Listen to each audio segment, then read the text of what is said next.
Hi, Kim Buck. Well, hello. How are you today? Good. The pre-holiday, getting things ready and letting go of the things that aren't important. So, Amen. It's a little bit busy too, probably for everyone. So I'm glad for all of you who have, and grateful for all of you who have showed up today to join us. To hopefully you brought your questions with you, so we can maybe be helpful there in answering some of those and discussing those from a prodependent perspective. My name is Kim Buck, and I'm a licensed therapist in the greater Phoenix area, specifically Mesa. I work at an agency there where I'm the clinical director and have a private practice, but we work a lot with sex addiction and betrayed partners. And so huge program, about 150 participants at any given time there. So been in that field for a while and so excited about Prodependence. Dr. Rob and I have been working with this for about a year since his book came out last year, and I have created some interventions and workbook for partners in my office in that program. It's called Saber, and it's gone very well this last year. I've got a lot of great feedback, made some changes here and there, but I think it's super important. We talk about this a lot, but prodependence isn't not a new label for a partner. It's not something else to label yourself or call yourself or family members or loved ones of people who struggle with addiction or chronic mental illness. It's more of it's a vantage point. It's a paradigm. It's a view of how we see people in that situation. Very, very different, 180 degrees from the codependent model that we've had forever. Albeit there were a lot of really great tools built into the codependent model. The viewpoint, the vantage point of the codependent model was that individuals who partner or pair with an addict are also sick in their own way, and they're kind of playing out their pathology in that relationship. And prodependence does not say that. It veers completely away from that and really sees the partner as being in a crisis or family member of trying to save somebody who's struggling, but yet they didn't cause the problem, but they love them, they're with them, and they want to help them get better. And that creates a lot of difficulty and stress and all sorts of things that come with that. But there's no pathology necessarily for a person who's in that position solely for being in that position. Somebody who's in that position might have a depression or might have other things they're dealing with, but that's not because they're in a relationship. That might exacerbate that problem, being in a relationship, but it's not solely because they're in that relationship. Usually people find people that they love, they fall in love, or they have children and they raise them and they nurture them, and sometimes the person that they love starts to struggle with addiction is one of those things. So that doesn't mean there's anything wrong with the person who loves them. So we're working on getting it out there in the world, and so excited to have you all here. So I hope there's some questions, things that you've thought about or wondered about or have wanted to ask or get feedback about, if that's the situation you're in, or you just want more general information. This webinar is much better when there's participation and questions, and we can have and not just me talking the whole time, because how boring is that? So please feel free. well, I'm going to ask a question that I was just, somebody reached out, and without sharing any details, they were struggling with kind of living or visioning, reliving or whatever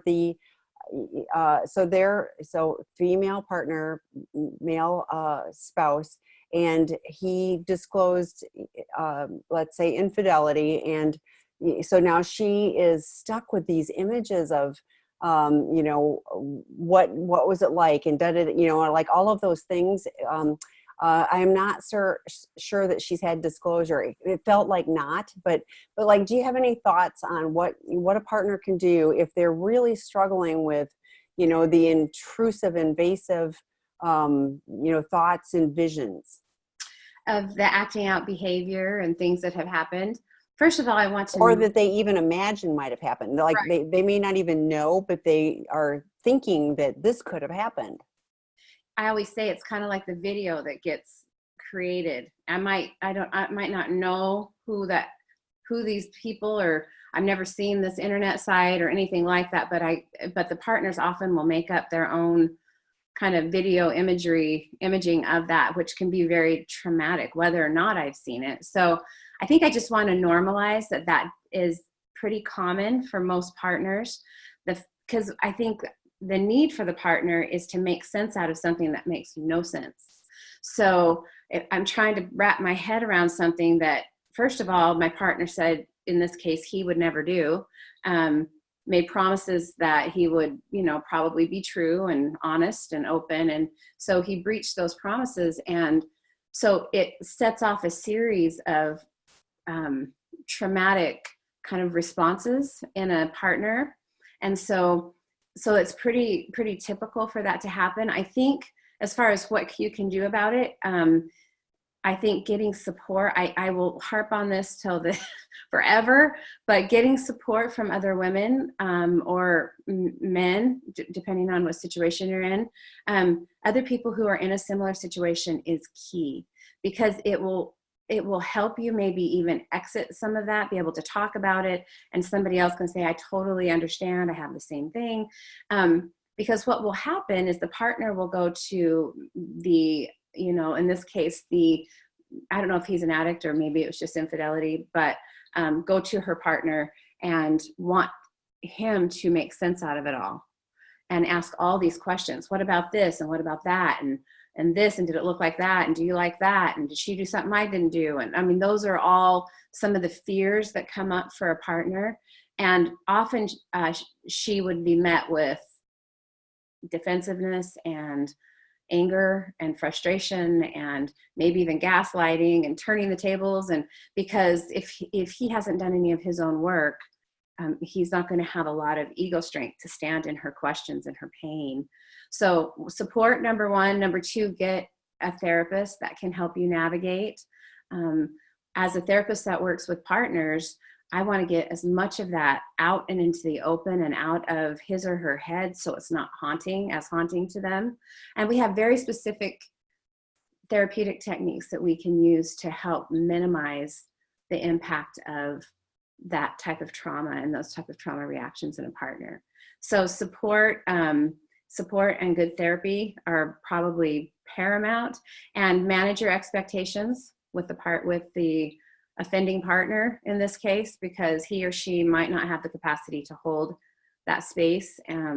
Doesn't make it right, but probably doesn't have the capacity to hold that space for all the questions and pain in the beginning. That's kind of some thoughts that I had. I appreciate that. So we do have a question. What if your addicted partner in recovery has told you something that is so traumatic that I have just put it in my too hard basket spot in my head and can't even talk or think about it? First, I'm sorry that happened. That is so painful. And I see that happen again quite frequently. Things I didn't even know could happen, or I didn't know people were capable of, or, it's like I always say one of the biggest losses for partners is kind of this loss of innocence about some things. It's like, I don't want to know about all that. Like, I never want to hear, not that I was trying to live that way. I just I haven't experienced that. That's not a struggle for me. And I didn't want to know all that. So there's a big loss in that. And the shock factor or the trauma factor is very real. And the fact that you've boxed it up and don't want to open it would make perfect sense to me. So finding a safe place and to do that at some point when you're ready would be really important. But I wouldn't push myself to do that. You probably are still trying to figure out what to do with it. So pressuring yourself like it's in this box and I don't want to touch it or look at it, I would just give myself a lot of grace about that and say, but I know I'll need to at some point deal with it. I'm willing to do that. But right now, there's probably a plethora of stressors that are going on. So going to very basic healing crisis stuff, support, stability, self-care, all of those basic things to help create grounding. Find yourself a very good therapist who's trained in infidelity and sex addiction. So important, because he or she will be able to create a safe container. So when you're ready to talk about those things, they'll be there to help you. I hope that maybe helps. And ask another question if you wanted to know more. We can follow up for sure. So this is a different one. How long does trust take to come back? I'm dealing my extreme anxiety all the time and still don't believe anything my husband has said. He has relapsed twice in 4 months since coming home from rehab, which has diminished all of my trust even further. Yeah, that is the million-dollar question. I wish I could answer that in a very clean-cut way. But it really varies from relationship to relationship and person to person. I say trust is built with good behavior over time, and meaning when the offending partner does what he or she says they're going to do, when they say they're going to do it, and they're consistent and reliable about that over a long period of time, that's when trust gets rebuilt. I've mentioned this a few times on different webinars, but Brene Brown in Braving the Wilderness has an acronym that she calls for the language of trust called Braving. I would highly recommend that book if you're really battling trust, because I think it gives some good language for how to talk to each other about the breaches of trust. She says trust sometimes we see as very myopic. We see it like we trust or we don't. That's a temptation. When there's a lot of in between, there's a lot of gray, and there's areas of trust that we actually might have, and so we might have some trust in some areas, but really, really injured in others. So the elements of trust, I'll just run them by you really fast, but when you read the book, it'll give you a little bit. And she actually has a maybe not TED. She talks about Braving, that acronym, on a YouTube video. I think she's addressing a university somewhere. But she talks about the elements of trust are, we have to have boundaries, number one. So I have to have boundaries, be able to respect the boundaries of others, and they respect my own boundaries, and they're able to keep those and respect those. We have to be reliable, meaning we have to do what we say we're going to do, not just one time, but every time, both reciprocally, right? We have to have accountability. Accountability is an element of trust, that I will take responsibility for my actions, and I will find a way to be accountable for those, if I've breached trust particularly, but all the time. We have to be a vault with people's truth. We have to be a safe place for people's truth, their thoughts, their feelings, their opinions, and not breach that trust by telling the whole world or whatever. Be a confidant when appropriate with each other. We have to have integrity. We have to live what we profess to believe. We have to not just say we believe it, but actually live it. Not just do a lot of lip service, but actually live it. We have to be non-judgmental about our need for help, not judge myself because I need help, and so I can get help, and not judge others because they might need help. And lastly, we have to be very generous about the intentions of others. And Brene says all the time, we can't be generous without boundaries. It's not possible, because without that, knowing the difference between you and I'm not going to be able to give you the benefit of the doubt about what you're saying and what you're doing. And we want to make the most generous assumption that we can. So there's a lot of language there. I might be really good at my accountability, but my reliability sucks, So that might be a conversation you could have with your partner. Thank you so much for telling me that you had a slip, for being accountable. I'm learning how to trust the area of accountability, but reliability's, tripping me. Like it's hard for me because I even though you're telling me, I need you to stop. I need you to be more reliable and do what you say you're going to do. So you can have this language, so it's not an all or nothing conversation, which are pretty typical in these situations because we're very hurt. So Braving the Wilderness, Brene Brown, you probably chat. Tammy's so efficient. She probably put that in the chat. I didn't Yeah. see. Yeah. She's And I just listed them all. So yeah. So perfect. Well, Tammy's amazing. I do this a few times a week. So yeah. But I also put in out of the doghouse because that's a very practical, like, if you say you're going to take out the trash, take out the trash. If you say you're going to be home at, 5 o'clock, be home at 5 o'clock. If it's going to be 5:03, you're in communication. So that, yeah, I mean, is those things. But I'm going to, and there's no time frame specifically, but Dr. Rob has talked about every time there's a relapse, it resets the clock. And so, Yes. you can't say, well, and, it can take a year or 18 months. So, but now that's twice. So that clock got reset. So it starts over again. So, and the other thing I'm going to say, because this is the Seeking Integrity, platform, that the Seeking Integrity program for men with sex addiction, intimacy disorders, or co-occurring sex addiction and chemical dependency, I don't think there's a better program, for guys.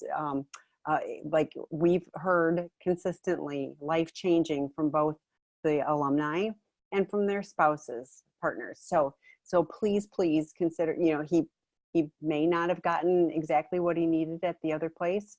We don't pretend to fix everything, but we sure give they have a solid foundation on which to build, and they have a plan. And so, somebody said, well, how, what's the stats, and I said, I don't know, but for the guys that come and, have engaged in the program and then do the aftercare that they're recommended, I bet it's 100%, I bet if they really are doing what they need to do. I don't know that.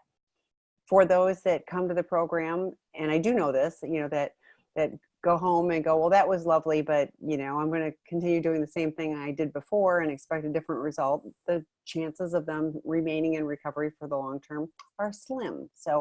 But a lot of, we're the only program that is specifically for just this. There's other programs out there, but we're the only program. It's a small program, only 8 beds. So do consider that. He may need something more. So, okay. So we've got some more questions. All right. We have been together for 5 years, living together for 2 years, engaged for 1. Kids, combined kids, have broken backgrounds, mine sexual abuse, and hers is abandonment. She has known my history as bisexual and porn addict. I betrayed her and lied after telling her I would stop viewing porn. I have been in 12-step SA for 4 months, so she is angry and resentful. We're in both couples therapy and individual therapy. She said my actions don't match my words. She has me sleeping out of the bedroom, doesn't want to talk any longer. I know she is scared. I'm trying so hard, but it never seems to be enough. What can I do? Well, I guess one question that kind of came up for me when I was listening to the question is, what does my recovery look like if I know that I have a history of addiction or, compulsivity in this area, in the sexual area? I'm glad that there's full disclosure within the relationship that she knows and that you know. But as I'm thinking about it, I'd want to know, like, what's my plan?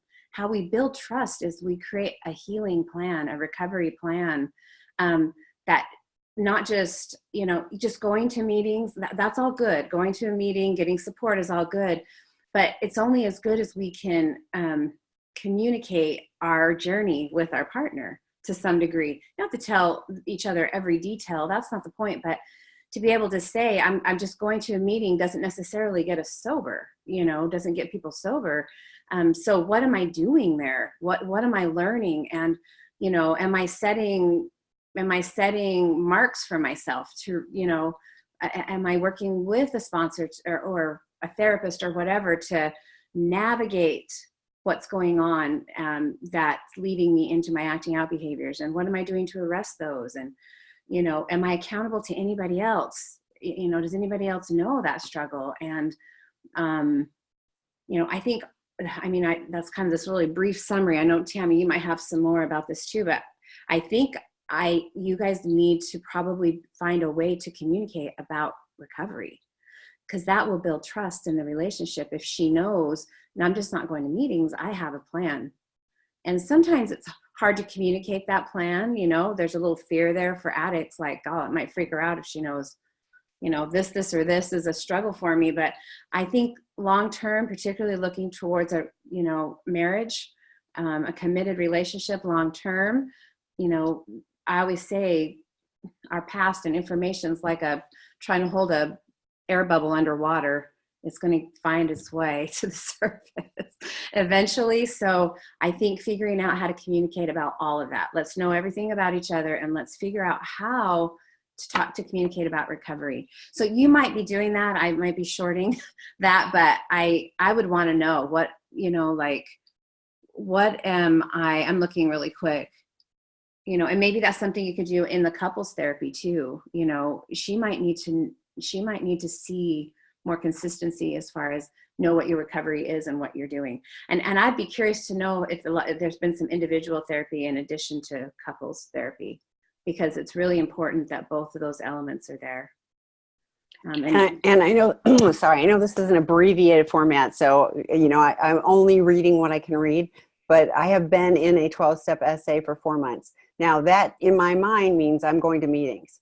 And to me, I'm working in an essay program means I'm doing the steps. I've got a sponsor, I'm connected, I'm checking in with my sponsor every day. I'm doing all those things. So it may be semantics, and you may have meant that by what you put, but I know lots of people that sit in 12-step meetings and warm a seat, and they take in the information. It's all good, but the magic is in the steps. I was at my 12-step meeting today, and I had the opportunity to read the promises, which talks about all the benefits of what we're going to get. We will be amazed before we are halfway through. Well, there's 9 steps that they're talking about. So that means you've been through steps 4 and 5 and, starting to feel some relief with that. So that, like I said, you may be doing all of that. Great. It takes time though, but, and as Dr. Rob has said on his webinar, addicts lie. And so having a plan for the lie, just, it may be, I will come back to you within 24 or 48 hours and I will tell the truth. And here's what our plan is. But like Kim said, it's having that communication, being able to navigate that. And it may take, you're doing it with a couples therapist. It may be, we need to have some communication around these issues because this is the immediate thing, and what is this going to look like? But, hopefully you've got a 3-circle plan. You've got, you're working through the steps. You're doing all of these things. Actively involved in recovery, is different than, in my opinion, passively going to meetings. So I love going to meetings. I do that, but I also actively work my recovery program. So I want to say too that it's really important that you develop, and this is hard in early stages of recovery with a relationship. I want to acknowledge that, but most partners really need validation that they're not crazy, that, they need to know that, I have been dishonest and I haven't always told you the truth. And of course you're scared, and I'm not perfect yet at my recovery. All I can do is what I can do today. And my commitment today is to be honest about, I have a 12-hour disclosure. I asked for a 12-hour disclosure from my addicts with their partners, depending on the situation, but in general. And I think just saying, yeah, it wouldn't matter if it was 1 minute and I told you, it's going to hurt her feelings. So, there's nobody who's, that resilient. They're gonna get their feelings hurt. Even if she gets healthy and strong and has good boundaries, you'd have to be a robot not to be, injured by that sense of betrayal around sexuality. So I would say be patient with yourself, be patient with her, try and find language, have your individual therapist help you find language to help validate her pain, and, be as communicative as you possibly can about your path and your recovery. And so some follow-up. Great. Thank you for clarifying. You're booking 3 to 4 hours of recovery daily and participate. Great. Did my 3 circles and working on an agreement with her. That's all great. So then I have tried to do a better job telling her daily. She views everything I'm doing as selfish. I do have a sponsor and accountability partner. Great. So I want to affirm all of that stuff.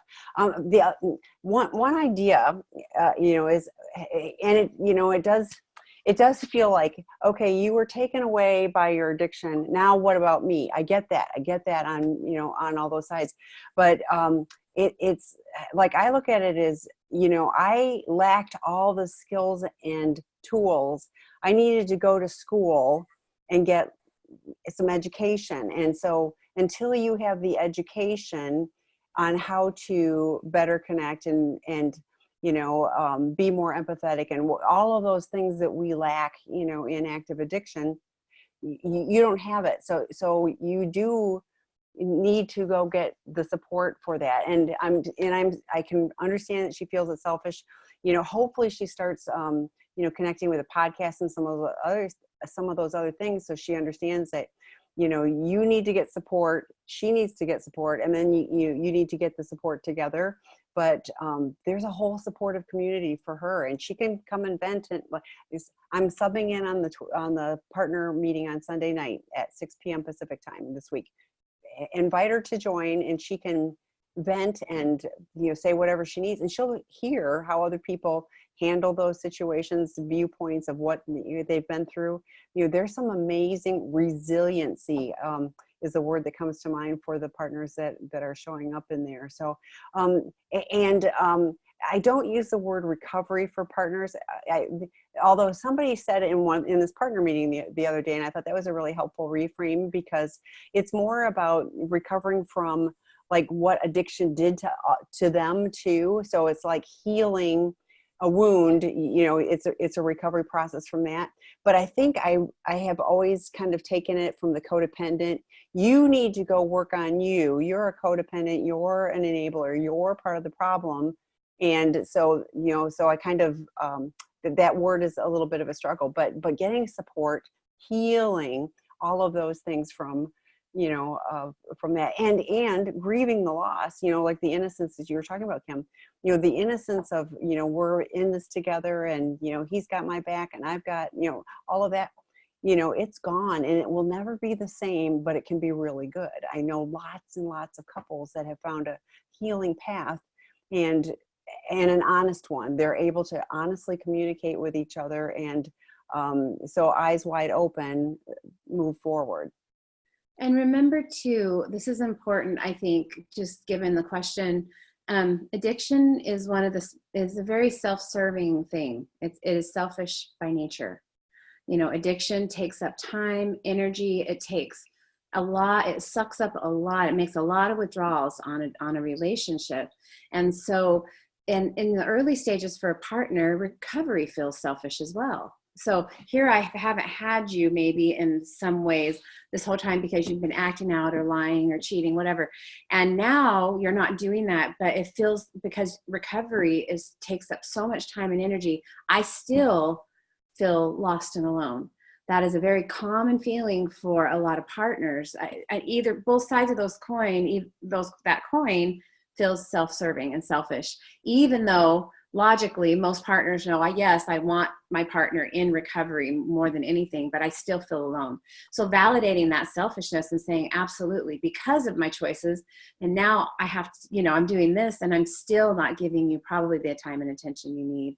And I'm not perfect either at my sobriety or my recovery, and that must be so painful. All I can give you is what I have today. And I would understand if that's not enough, but all I can do is what I can do. So anyway, I just wanted to address the selfish piece. And I'm going to put, there's a couples healing workshop. So there's a workshop for couples healing from betrayal. And there's a list of goals. I just put the link. But, and it talks about grieving our losses together and navigating, learning how to have respectful and productive conflicts, establishing and implementing healthy boundaries, communication skills. Some of those goals may be really valuable for you. The next one is January 17th through 19th, and we've got room for 2 more couples. So enough of a thing. If you've got questions about that, reach out to me. So next question. I set a huge boundary with my unfaithful spouse. I said, he lost me and it's over after many, many chances. He illustrated me a beautiful picture about our future, but it stayed with only talks and no action. But I get easily triggered and feeling guilty when I read or hear somebody speak about setting rigid boundaries or anything for that matter. I start feeling sad for him and that I was the one who was harsh because he is mentally ill. Your thoughts, please, on prodependent in early recovery. Um, I guess from a prodependent perspective, I think we're sometimes it's easy to get in the weeds is, getting too judgmental with our response, with your responses. You feel how you feel. And I don't know that there's a right or a wrong way.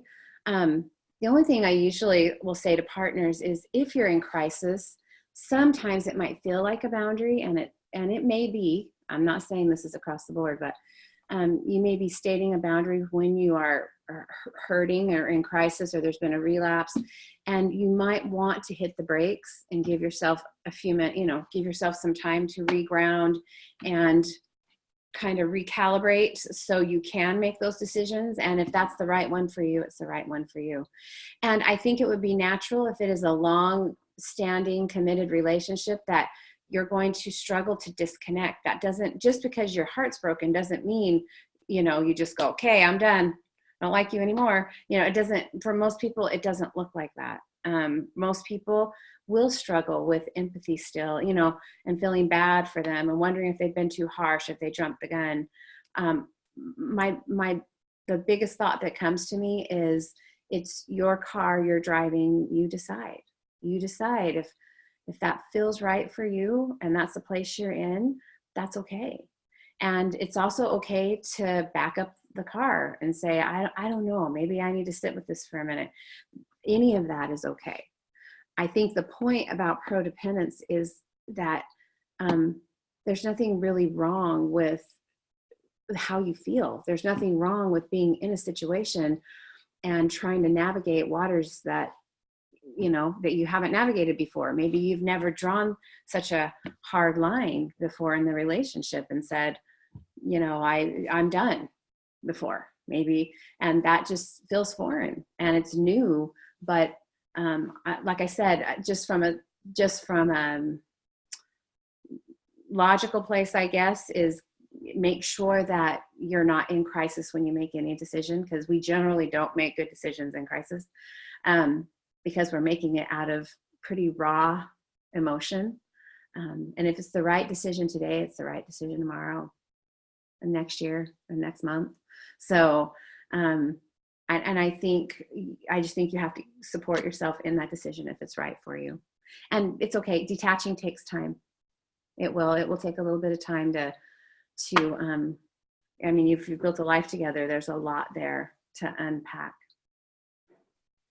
Well, and few relationships are all good or all bad, so even if you go, okay, it's time to, withdraw from this and move away, there's still the remnants that are nice and that were valuable. And this time of the year, I think it's extra challenging because you see other people, and even if it's all the Facebook stuff where they're posting all the glorious memories and, happy occasions, which isn't really true, but, it still adds to, I think, to that loss. So like Kim said, it's grieving is a process. And I really liked what you were saying too, Kim, about, back up the car. It's like, I find that if I do things in a reaction, I am more likely to regret it. So for me, I try to get some valid input from people with wisdom,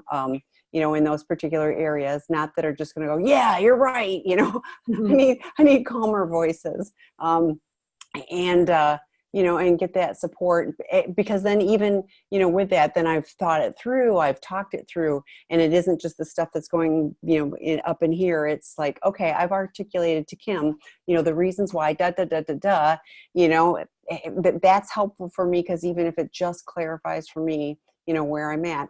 And if not now, I can revisit this tomorrow or next week or next month or whatever too. But yeah, be kind to yourself. Know that that's all part of the process. It's, and of course you're going to have, memories and go, oh gosh, this part of him and our relationship was really good, but there was enough that wasn't, that you decided it was, it was not the right fit for you. So, I think honor that you you chose what you needed to do next.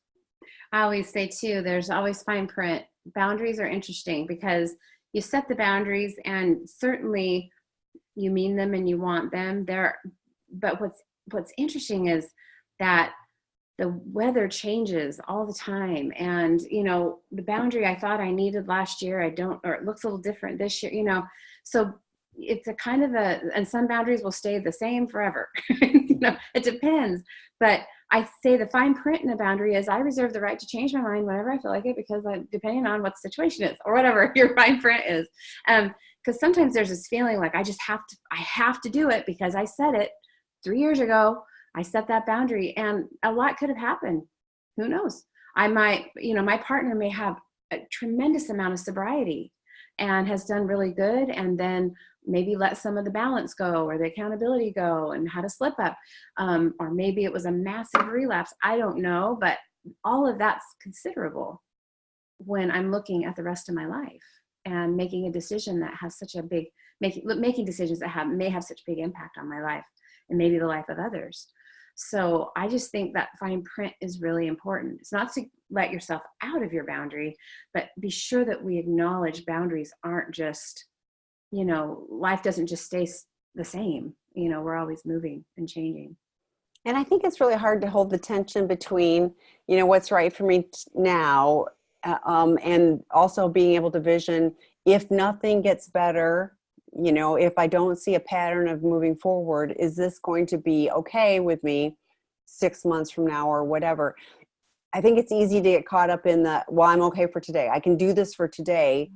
So navigating both of those spaces can be really challenging. Very, very much so. Yes. So there's a comment, even if a spouse has mental illness, there's no reason not to have boundaries. Even narcissists, which isn't mental illness, can eventually respect boundaries if you enforce them. There comes a point when someone uses their mental illness as an excuse to behave badly. Thoughts on that? I think that's true to some extent. I feel like it's a very case by case. Addiction is considered a chronic mental illness. Like other things, it's treatable. It can definitely go into remission, as we see, because people get better. But it's something they have to just, most of the time they have to just be aware of and, take extra steps in their life. I have a close family member who developed high blood pressure, when she was a ripe old age of 29, and not weight related, just, her body didn't regulate her high blood pressure. So she has to take medication and always has, or she'll have a stroke. And I see recovery at the same way for an addict. You may have to take that extra step. Like she has to do that extra thing every day to keep her alive. And that's very personal to each addict, and their recovery and their plan. But I do think that sometimes it can be used, certainly anything can be weaponized. I always say in healing and recovery, there's so many great tools, but just like tools in a tool bag or box, they can build something beautiful and they can rip a hole in something beautiful. So, tools can be used either way. They can be used to build or they can be used to tear. So, but a lot of what we talk about here is mental illness. Narcissism, or like a narcissistic personality disorder, is a chronic mental illness, a state. And but I also want to say a lot of times we use narcissism pretty freely in the addiction world. And on very rare occasions does it actually fit as far as like a full-on personality disorder. But almost all addicts at some point or another will have narcissistic tendencies. They will have traits. They will be selfish and self-serving, and they'll only think about me and not the needs of others. But that doesn't mean that they are a true narcissistic personality. We have to be really careful that we don't miscategorize that. I've met very few real narcissists. Usually once they get better and they start to heal, their empathy increases, their ability to stand in hard spaces, have conversations, take accountability, all that stuff comes, they learn how to do that. So that's my 2 cents about that. Yeah, and with any personality disorders or whatever, I mean, it takes a professional to thoroughly assess and make, do before we label. But yeah, I know we do, and think all active addicts are narcissists. I mean, it's, that's a global statement, but yeah, we're very much determined to focus on ourselves, focus on our ability to do our acting out, whatever form it takes. So, well, remember, we can't, if I'm an addict, I can't act out and be thinking of somebody else. Like, it's just, those are two opposing. I can't be having all this empathy for my spouse and be, cheating on one hand and thinking about her or him on the other. Like, you have to totally disengage, like, the empathy piece and the, and I have to be, because I am in dire search to feel better. I'm going to do anything I can to remove whatever negative feeling, shame, guilt, whatever's going on with me. I'm going to do whatever at any expense. So definitely looks narcissist for sure. And like I said, narcissistic traits for sure. And if it's a true narcissistic personality, very difficult to deal with, to work with. It can be worked with, but again, that would need I would probably need an extra specialty, a CSAT or somebody who's trained with sex addiction that also is trained with personality disorders and has some very specific therapeutic techniques that they can help with. So, yes. Is there something online for only betrayed partners? So I don't know if you're asking this, but yes, the betrayed partner drop-in group that I mentioned a little bit ago on Sunday nights is only for betrayed partners. There's a men's betrayed partner group online on Tuesday nights. There's a women's betrayed partner group on Wednesdays, not next Wednesday because of Christmas, but somebody will be on January 1st. So yes, there are definitely options that are, the drop-in groups are very specific. So it's for whatever is identified: male addict, female addict, male partner, female partner. There's a gay men's group. So those are very specific. And if there's someone that is female in the male addict group, they're asked to leave, etc. So I think that may be what you're asking, but yes, so on sexandrelationshiphealing.com, if you go to the, on the homepage, there's, I have to go there. Free drop-in groups. It says free interactive webinars. And if you go there, you'll be able to see all the drop-in groups and webinars that are offered. But yes, check those out. So today is an open webinar. So about prodependence, geared towards partners and family members. But we may have other people come in and ask questions because they're in relationship and trying to navigate that. So this one isn't necessarily narrowed down to just partners. None of the webinars are. All of the webinars are open to anyone who's of interest. And like I said, so many people are viewing them on YouTube after the fact. So yes, it's of hopefully more general information. But so let me clarify too, the drop-in groups, you can have your, ideally everyone's got their cameras on. So like Kim and I can see each other and talk to each other. That's how those groups are. They're created to be, instead of going to my 12-step meeting up the street, I'm going to this platform and seeing other people. That's what they're for. But it's, again, for that identified population, and they are not recorded. They never will be recorded. They are only for being a safe space. They're all moderated. There's a qualified person. Well, I'm there on Sunday, but this week, but there's a qualified person on each of the groups in order to provide a safe space for the group to have communication and be able to share and talk. And like I said, subbing in on the partner groups. I've never subbed in on the men's group. I've only subbed in on the partner group. And it's amazing. It's amazing to see the connections that are being built. It's amazing to hear, like I said, resiliency. I hear, people that are growing their resiliency. They're connecting. I won't go into details, but one of the gals was asking somebody about, tell me where you're at with, this particular situation. So they're remembering week to week, and coming back and supporting each other. It's a beautiful thing. So I love that. I think Seeking Integrity is providing such an amazing platform. Other therapists like me who just believe in trying to help, and we work in our little place. I have my little office where I get the privilege of working with the most amazing people, but I'm really limited. So this gives me an opportunity to go outside of that and maybe share a little bit of knowledge and information that I've obtained over the years, both from my own healing and the healing of others. So yeah, join those groups if you can, because they're fantastic. This is a great question. How do you detach from a spouse except grieving?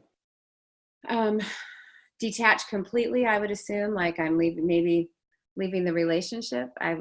This is the person that said that they left, Oh, so okay. they've left, but is still having emotional connections and feelings, and being triggered by seeing the lovely art or something. So Well, I think that can be really difficult depending on the situation. I find in relationships where we're still having to communicate about kids and we're still co-parenting and that kind of thing, it can be a little more challenging because we have more interaction. I think one way to detach is to give yourself permission to let go. Give yourself permission to have less contact, less communication, because most people, when they've made the decision to leave and to be out of the relationship, they really just need that space. And I will usually tell somebody, I need you to have a good 30 days with no contact, or and not because you don't care, and not because it's not to be mean, it's none of that. It's to kind of give your heart the space to do just that, to kind of do you for a while and figure out what your life's going to look like. Because oftentimes it's kind of becomes this tug of war. If we've been together a long time, we're both having a hard time detaching, even if it's the right decision. So sometimes giving yourself permission to just back away and say, don't contact me, or we're going to communicate through the lawyer or whatever for a while. And give yourself permission. That doesn't mean you're mean. It doesn't mean you're angry even. It doesn't mean anything. It just means I need to heal. I need to put myself and my heart back together and figure out what my future is going to look like. And having constant input from the person that I'm trying to detach from is unhelpful. So yeah, that's hard to do, but you can do it. Well, and I'm a pretty practical person. So for me, I was married before, and I'm divorced. I'm happily remarried, but I had to. It would, if I started focusing on this was so good and I missed this, I had to think of the practical side of, and then there was, these are the reasons why it didn't work out. Because it's easy to fall into that romanticizing he was good and blah, blah, blah, blah, blah. But then it was like, and this was a hot mess and not safe for me, and, all of these things. So I was pretty practical. I do lists, and I can't remember, this was a really long time ago. I wouldn't be surprised if I had a list of, this is why I left, so that if I started, go thinking kind things, I'd go, yeah, oh yeah, need that reminder. But I think for me, the biggest thing I can do when I cannot be grateful and be in the pain. They're opposed. And so, if I write a gratitude list for what I do, the other thing is get out of myself. If I'm out connected to other people in a meaningful way, if I go do something of service to someone else, even if I don't, like, I like doing anonymous things, that like, so I know, but nobody else really knows, it was me kind of thing. I love doing that kind of stuff. That's good for me to do that. But if there's ways that you can flip it to, instead of I'm here and I'm hurt, and you deserve to, trust me, work through don't put it all away in a box. But in the moment, is there something that you could do that would make you feel better? Like I go for a walk or a run, or if there's something active you can do where you're like taking charge of the situation in that moment.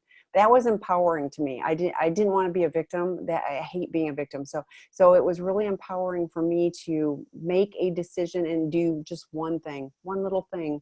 And I was like, okay, I did that. That was helpful for me. So take it or leave it. I'm not saying there's any, whatever. So I would add too, thank you for that, Tammy. I would add too, it's okay to remove reminders. Yes. Yes. Take down pictures, put away the albums, the family albums, the wedding, his maybe stuff that's still around or lingering, it's okay to remove reminders for a while. Gratitude will come and forgiveness will come naturally at its own time. I think a lot of people think, gosh, if I sit in that, I think Tammy, you said I can't be in my pain and be grateful at the same time. Those are hard to hold. Mm-hmm. Impossible to hold that space.